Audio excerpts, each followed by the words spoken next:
Hey there guys, and welcome back to the Two Players Podcast, episode 41. We're going to be talking about the news, games we've been playing recently, and then the whole Sonic Mania talk. So we'll get into that at the later half of the show. So let's start off with the news, and the Splatbrella is now in Splatoon 2 multiplayer. This gun was available within the single player mode, I believe, exclusively, and then they finally brought it into the multiplayer mode for free. So I tried it out. It's pretty good. I really do like it. I don't think it works well for like what's it called, Splat Zone or like Turf War or anything like that. I think it's good for like Tower Control and Rainmaker, in my opinion. Yeah, I agree. It's mostly meant for like attacking and like defending, so it's not really good for like splatting things. Well, I mean, like, you know, like covering surface area. It's good for killing people and like defending against them.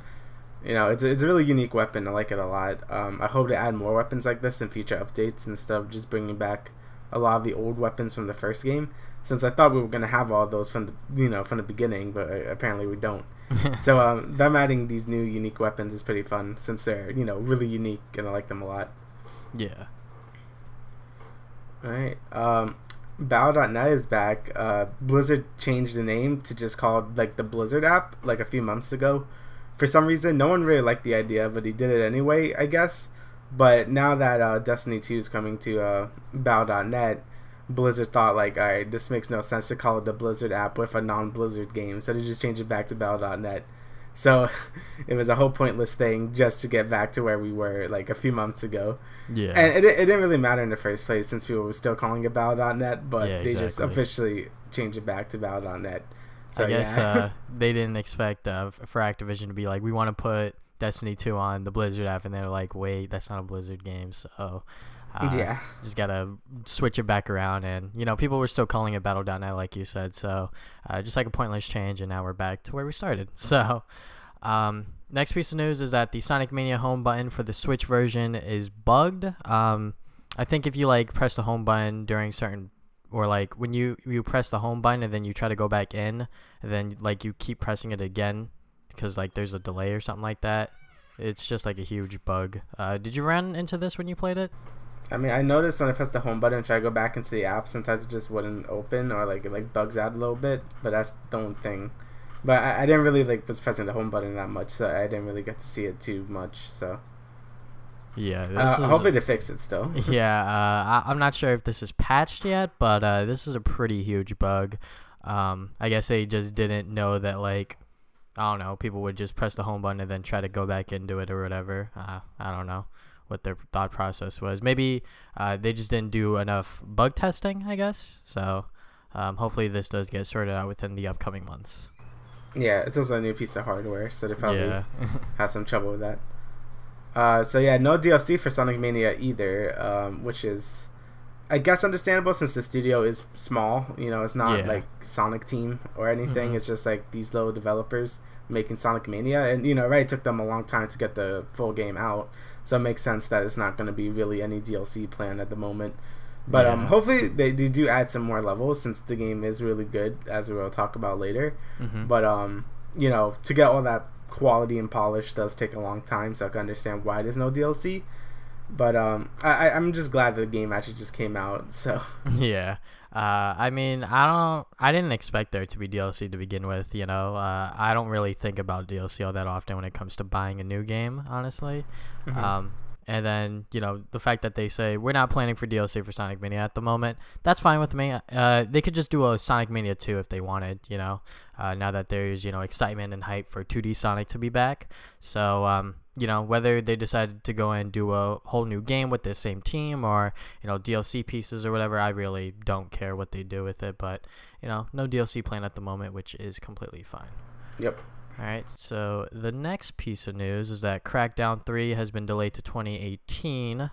This game is supposed to come out this fall, but now it's delayed to spring 2018, which I think is a pretty sizable delay. It's not even like, 2018 early, like I guess they still have a lot of work to do with this game, and they just couldn't meet the deadline. So they're just delaying it instead of getting all the backlash when it does come out and it's all buggy or not even finished or whatever. So I think the problem with this game is it was like promised so many years ago that people just don't like. This delay is just gonna kill the game because people are just not gonna care anymore. Yeah, since maybe. the game like got delayed so many times. It's supposed to come out when the Xbox One first came out, and now it's just like it keeps getting delayed and delayed. Like I just don't think this game is gonna be that good anymore. So I don't think any amount of delays is really gonna fix what's wrong with it if they keep delaying it this much. So Yeah, it's not. I don't think this game's gonna do well at all. like And even if the game is good, people won't even bring attention to it as much, I feel, because like Titanfall 2, like when Titanfall 2 came out, it was so much better than the first game, but no one really bought it because they're comfortable with their Call of Duties or Battlefields or whatever they're into. So trying to latch on to something new is kind of hard for video gamers, I guess, in 2017, if you know what I'm saying. Yeah, and it's unfortunate, but Yeah, sadly that's just how it is. It's just the reality of things. Alright, so we're getting an Obi-Wan spin-off movie, just like how we got like Rogue One in between episodes 6 and 7. I guess now we're getting an Obi-Wan movie in between 7 and 8. Yeah. So yeah, that's cool. I think he could make a good spin-off movie. Rogue One was good, but wasn't like amazing. Mm-hmm. So I think with a better character or established character, it could be a lot better. Yeah. I didn't watch Rogue One yet anyways, so I always thought that Obi-Wan was like my favorite character, and I think he still is. I'm not like the biggest Star Wars nut either, so like some people are like having really high expectations for this movie or whatever, but I don't care what happens with this movie as long as they get it right, they get it done right with the character, like what they're doing with the Han Solo movie. Like just from what I've been seeing from like just like news outlets and stuff, it looks like it's going in the right direction. We haven't seen anything from like trailers or anything like that, but the fact that they are now having a Obi-Wan movie in the works, hopefully they could take it in that same direction. Yeah, I mean I just hope they don't milk it too much. Like I know how people are like really like tired of superhero movies, and the same thing could happen to Star Wars. Yeah. So I hope that doesn't really happen, but we'll see, because how Disney is with this type of stuff. Exactly. Alright, so Shenmue 3 had its first teaser trailer, and I'll say the environments looked really nice, but the faces and like just the character models look straight up from the Dreamcast. Like they did not like update the models at all, and it could be because it's alpha, but it's also like you probably should have not shown it if it was like not done. The first comment I see, this remastered Chinese PS2 game looks amazing. Yeah, like people like the animations are like just like, whoa, like what happened? This is just Dreamcast models like in like this nice looking world, and like it just looks so weird. Yeah. I don't think it was ready to be shown. The character models are very stiff. The emotions on the characters, they don't have any. They don't have any. Yeah. Yeah, like there's one GIF that I saw on Twitter, which is how I knew that this teaser trailer came out. It's like the guy character. I'm not exactly sure what his name is, but like he like punches someone, and then afterwards he just has the stalest face ever. Yeah, he does. So yeah, obviously, this is still very early within development, but hopefully that they could, figure a way to like, polish the game and stuff like that. Obviously, we're not the biggest Shenmue fans because I don't think either of us have played the games, right? Nah, I haven't played them. Our expectations are definitely not even there. But it's always nice to go and see a old IP from the classic days, I guess, to come back. But for it to look like this, it's sort of just like, why show it to begin with? Yeah. Alright, so the last piece of news here is that Mario and Rabbids Kingdom Battle is going to have a $20 season pass, which is kind of surprising to me. I thought that the game would be like, completely finished because they've been working on this game for so long. I think this game was originally supposed to come out on like the Wii U or something like that, or like they were working on it when the Wii U was out and stuff. So for them to announce that they are doing a season pass is kind of surprising. So at launch, you're going to get 8 exclusive steampunk weapons, which I'm assuming those are either brand new weapons or they're just variations, but in a steampunk style, which if that's the case, I'm fine with it. But if they're just like brand new weapons that they threw in with the season pass, I'll be a little upset. And then fall 2017, they have a new solo challenges and co-op maps, which is pretty cool. And then in 2018, somewhere along there, a new unexpected story content. So what are your thoughts on this whole season pass with Mario Kingdom Rabbids, Damian? I think it's fine.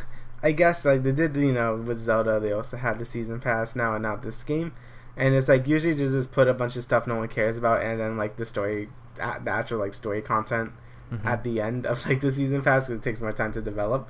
I just I wish I could just buy them separately because the Zelda thing is like I could be without the whole DLC pack 1 for Zelda and get the second one because the second one's the one everyone wants because it adds like the new dungeon and stuff. And it's sort of the same thing with this. Is like I don't really care about the challenges and co-op maps. I kind of just want the new like story content. But they're packing it in into this whole big thing. Yeah. And I mean, that's just the problem with season passes. But still, it still kind of sucks. But it's alright, I guess. If the game is good, and I'm still waiting to see if the game is like really good or not, then I'll commit, I guess. But right now, it's just a little. It's a little like I mean, at least it's $20. It's not like a $40 season pass like most other games have. So I guess it's okay. But like still, I've never been that big of a fan of season passes. So the game's actually supposed to come out this upcoming Tuesday. I just realized. So yeah, it's supposed to come out to 29th. Yeah. So we'll just have to wait and see until then. So let's talk about games we've been playing recently. I played a lot, and I have some other things I want to talk about in there. So do you want to go first, Damian? If you have a quick little the only really thing I've been playing was Sonic Mania. Like, I haven't really played too much. All right. Well, I guess I'm going to indulge for a couple minutes here. So, played more Friday the 13th because my brother bought it, and now we're doing like a 3-man with me, my brother, and Louie. And that's pretty fun. The game is still a lot of RNG because, you got to like get like the good spawn. You got to, like find certain things to like get out. But the game's still pretty fun. I got to play Jason twice. The first time I did it, I haven't played Jason in a very long time, and like almost everyone escaped because they were all in a car, right? And I stopped them, but they all had like firecrackers or like a gun or something like that like stopped me. And then at some point I accidentally teleported away from them, and I was like, God damn it. So 4 of them just escaped like that. And then the second time I played Jason, I pretty much just killed everyone despite me not having like any different kill moves because like all I did was grab people and then just choke them out. But Friday the 13th is still a fun game. It's definitely still kind of glitchy and flawed in certain areas, but it's still like a enjoyable game as long as you're playing with friends. And then Louis actually bought me Dead by Daylight because it was on sale or something like that. So I got to try that game, and that game is very different because there's not a lot of RNG because like all you have to do is just get the generators and then get out. So there was a certain game where I would, or like most of the games when I would start out, I would just be the first one to die, like straight up, which that was kind of funny. And then eventually there was a game where I was supposed to die, but the killer, and also like the killers are like different variations. So like one of them could like be whispering as they're near you, so like that can mess up with your head. There's one that's straight up Michael Myers. So like there's a lot of different villains or like creatures or whatever that you'll be facing off, so it's different from like just like Jason and stuff, Yeah. So and also just like the whole generator thing and then just trying to get out is pretty cool. But yeah, I think that Friday the 13th is still a little bit more fun because you have more people to work with, unlike in Dead by Daylight. If like 2 of you die, it's gonna be a little harder for you guys to win, so yeah. But other than that, I've been playing League. I'm still D3. I haven't been playing as much as I would like to because I've been doing some other things. But I watched Daredevil Season 1 and Jessica Jones Season 1 because Defenders came out, and I was like, I need to get into this. So Daredevil Season 1's really good. It really surprised me on how good it was. And then Jessica Jones was also pretty good as well. Jessica Jones isn't like a normal like superhero sort of ordeal. She's just a private investigator, and it's a lot of just like, it's sort of like a crime show, I would say, and like psychological and stuff like that. Yeah, I've heard about that. Yeah. And I think I'm like halfway with Season 2 of Daredevil, and then after that, gotta get into Luke Cage, Iron Fist, and then Defenders. So, Damian, I highly recommend you watch the freaking Netflix stuff if you have time because it's really good. But, yeah, I still need to watch those. Yeah. But other than that, I guess we can now talk about Sonic Mania. I'll just do my spiel real quick because I already did a whole game review on it. So, yeah, the game's really good. Like, as a person who's not a huge classic Sonic fan, it's a really good game. You should definitely give it a shot. It's only $20, I believe, so it's not even that expensive. But yeah, so what are your thoughts on it, Damian? I liked it a lot. I think the level design is like really good because usually if it's a returning zone, usually the first act is like very like how the zone originally was in the original games, and then on the second act they make it like really different by adding a bunch of new mechanics like chemical plant. They added like those syringes and then like makes like the bouncy like goop thing, so you can like bounce on everything, or like oil ocean where everything's on fire and stuff. So like that stuff is really cool. I liked it a lot. The music's also like fantastic. Yeah, the music's like, pretty good. T-Lopes. Yeah, it's so good. Like I love the music in that game, man. It's really good. The sprite work is also amazing. Like everything's animated so well. Yeah, like, the animation for this game is actually pretty smooth. I was very surprised. Yeah, they really captured what makes classic Sonic good, which is like the branching pathways and stuff. Like you could go a lot of different ways and go to like some different areas. Just like it just feels like how those old games were. And I'm not a big classic Sonic fan either, but I'm glad like they really stayed true to that. Unlike Sonic 4 Episode 1 and 2, where it's kind of just like you just go like right. And even though I love Sonic Rush, most of Sonic Rush is just pressing boost button and then going real fast. This game really captures that platforming and going fast. That's what a classic game's all about. So I'm glad they were able to balance that and still make it like really fun. Yeah. It was just a fun time. It's really short. I think I beat it in like 4 hours. It isn't that long. It took me 5 because I had trouble on the spider boss. Oh yeah. That one was annoying. Which boss did I? There was one boss I really hated. I can't remember now. I really hated that spider boss fight. I was like, I hate this stupid thing. I have to hit the thing and then I have to get into the spikes. Yeah, the spider boss is kind of annoying. Oh yeah, they also have a boss every act. Every time you end an act, every single act has a boss fight, which was kind of surprising to me. But it kind of makes up for not having a boss in Act 3 or like in Act 3 to begin with. So and like all of the boss fights, to not spoil anything, all of the boss fights were fun and enjoyable within certain ways. Despite me not liking the spider boss, it was definitely a nice challenge. It might be annoying, but it was a nice challenge and a different thing to work with. But yeah, all of the boss fights and all of the levels were well designed and really fun to play through. Yep. Yeah, that was like, it's just really good. I still haven't gotten the all the chaos emeralds yet. Yeah, haven't done that either. Did you play as any other character, like Knuckles or like Sonic? Not yet. I got to play as Knuckles, and Knuckles is a lot of fun. Because you get to pretty much like skip like half the level just by gliding. Yeah. So and then Tails, I only got to play the first act or like Green Hill Zone only because I just wanted to go and get that for the footage. I haven't gone past that, but playing as Tails is like whatever. But other than that, are you still excited for Sonic Forces? Because I know that some people are just like saying the game's gonna suck now just because Sonic Mania was so good, but I feel like that just doing that is not the right thing to do, obviously. So are you still excited for Sonic Forces? I'm just curious. Yeah, I'm still excited for it. Like I think this game is really good, and they should probably make more Sonic Mania. But I still think Sonic Forces could be okay. I don't think it's gonna be like the best thing ever, but I think it could still do well.